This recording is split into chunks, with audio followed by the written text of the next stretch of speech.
Olá, alunos, sejam todos bem-vindos a mais uma aula de informática falando sobre fórmulas e funções do Excel. E pessoal, nessa aula nós vamos falar sobre a função arred, que é uma função que, como o próprio nome dela indica, arredonda, por isso arred de arredondamento, é arredondar um número até uma quantidade específica de dígitos. Basicamente, a função arred ela tem dois argumentos, onde o primeiro argumento é o número que desejamos arredondar, e o segundo argumento é o número de dígitos, quer dizer, a posição do arredondamento, onde eu vou indicar se eu quero arredondar para uma casa decimal, para nenhuma casa decimal, arredondar para duas casas decimais, para três casas decimais e assim por diante. Então, o primeiro argumento, o número que se deseja arredondar, e o segundo argumento é o número de dígitos para o qual se deseja de fato arredondar. Na prática, como é que funciona isso? Olha só, vamos imaginar que aqui na célula A1 eu tenho o valor 345,7456. Perfeito, tem um número ali com 4 casas decimais.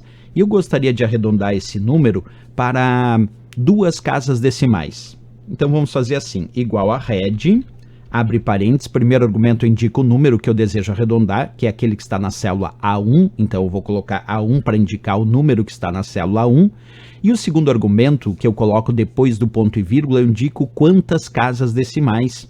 Exemplo, se eu quero arredondar para duas casas decimais, eu coloco aqui ponto e vírgula 2. Esse 2 significa arredondar esse número da célula A1 para duas casas decimais. Então, esse 2 significa duas casas decimais. E se eu pegar o 345,74 com duas casas decimais, eu pararia aqui no 74, mas sem arredondamento. Como é que eu faço o arredondamento? Eu paro aqui, então, na posição 2 de duas casas decimais e observo o próximo número. Se o próximo número for 5 ou acima de 5, esse 74 aqui tem que arredondar para cima e virar 75. Agora, se o próximo número fosse abaixo de 5, 4, 3, 2, 1 ou 0, ficaria 74 mesmo. Observa, se eu pressionar agora Enter, arredondando esse número 345,7456 para duas casas decimais, tem que ficar 345,75, porque o próximo número depois de 74 é 5 acima de 5. Olha lá, vai ficar 345,75. Agora, vamos fazer um outro exemplo. Vamos supor que eu peça 1 de uma casa decimal. Agora eu estou pedindo para arredondar na posição 1 de uma casa decimal. Se eu pegar 345,7456, onde é que é uma casa decimal? É 345,7. Parei ali em 1 de uma casa decimal. Se o próximo número for 5 acima de 5, esse 7 arredonda para cima e vira 8. Agora, se não for 5 acima de 5, se for 4, 3, 2, 1 ou 0, fica 7 mesmo. Observa, depois desse 7 que está na posição 1 de uma casa decimal, o número é 4, não é 5 acima de 5, então vai ficar 7 mesmo. A resposta vai ser 345,7 quando eu pressionar Enter agora na função arred. Eu poderia colocar também 0 de 0 casas decimais. Se eu botar 0 de 0 casas decimais, eu estou arredondando em que posição? Na posição 0, nenhuma casa decimal, então é na vírgula aqui. 345 é o que eu enxergo aqui sem nenhuma casa decimal, mas isso sem arredondamento. Então tem que olhar o próximo número depois desse 345 e ver se ele é 5 acima de 5. Se for, o 345 vira 346. Se o próximo número for 5 acima de 5, o 345 arredonda para cima e vira 346. Se o próximo número for 4, 3, 2, 1 ou 0, se for abaixo de 5, fica 345 mesmo. O próximo número depois do 345 é 5 acima de 5? É o 7. Então o 345 arredonda para cima e quando eu pressionar Enter, vira 346. Outra dica, eu ainda poderia arredondar também em posições negativas, como por exemplo na posição menos 1. Aí a posição menos 1 é aqui onde está o 5, então eu tenho que resguardar o 34 e observar se o próximo número depois desse 34 é 5 acima de 5. Se for esse 34 é que arredonda para cima e vira 35. E aí no lugar do 5 até a vírgula aqui eu vou preencher com 0 para produzir o arredondamento. Vou explicar melhor, acompanha comigo aqui. A posição menos 1 é onde está o 5 aqui. Certo? Então, o que eu quero arredondar é, na verdade, o 34. Porque se a posição 0 era na vírgula, a posição 5, a posição menos 1, desculpa, de arredondamento, é aqui, ó, logo depois do 34. E aí eu tenho que parar aqui no 34 e observar se o próximo número é 5 acima de 5. E é. Então esse 34 tem que arredondar para cima e virar 35. Só que aí vai ficar 35 espaço vírgula.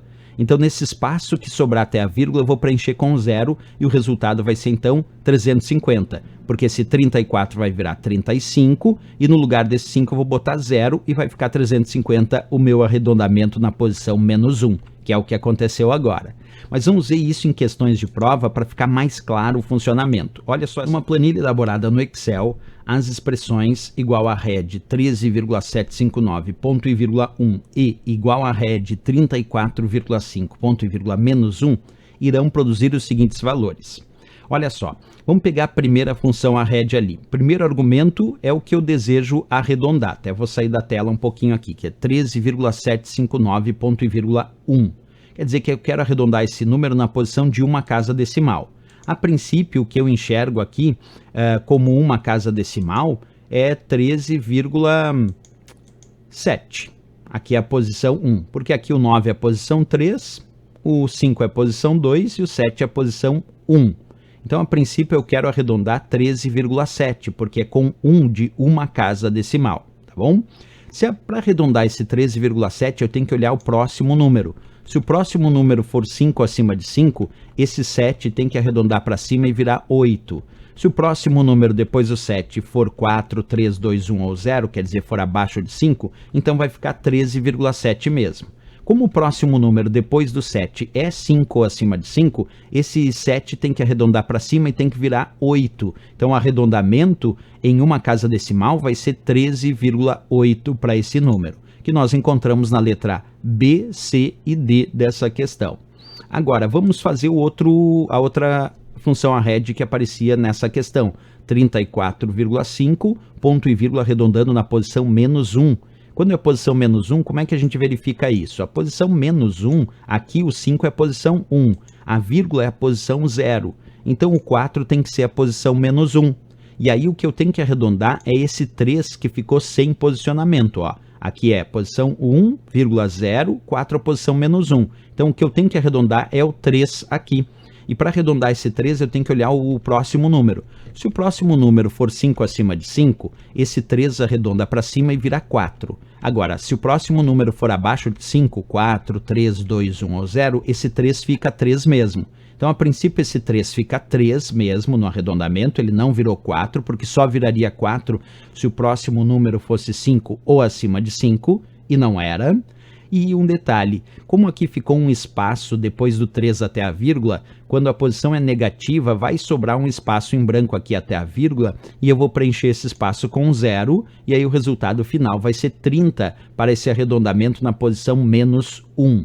Se esse valor, se esse próximo valor depois do 3 fosse 5 acima de 5, aí esse 3 viraria 4 e aí o resultado seria 40. Mas como o próximo número depois do 3 não era 5 acima de 5, o 3 ficou mesmo 3, igualzinho, só que eu preencho aquela posição menos 1 com 0 e aí tem o resultado 30. Portanto, a resposta tem que ser a nossa letra D de Dinamarca, sem dúvida nenhuma, para essa questão. D de Dinamarca nós encontramos ali na alternativa, nós encontramos ali na questão, né? Bem observamos ali, ó, na questão 13,8, primeira resposta da função arred, e a segunda resposta da função arred, o 30, está perfeito ali a resposta. Certo, pessoal? Mais uma questão que nós aprendemos aí dentro do Excel, usando aí a nossa função arred para arredondamento de um valor, tanto em posições positivas como também em posições negativas. Era isso então, se gostou do nosso vídeo, não esquece, marca um gostei, se inscreve aqui no nosso canal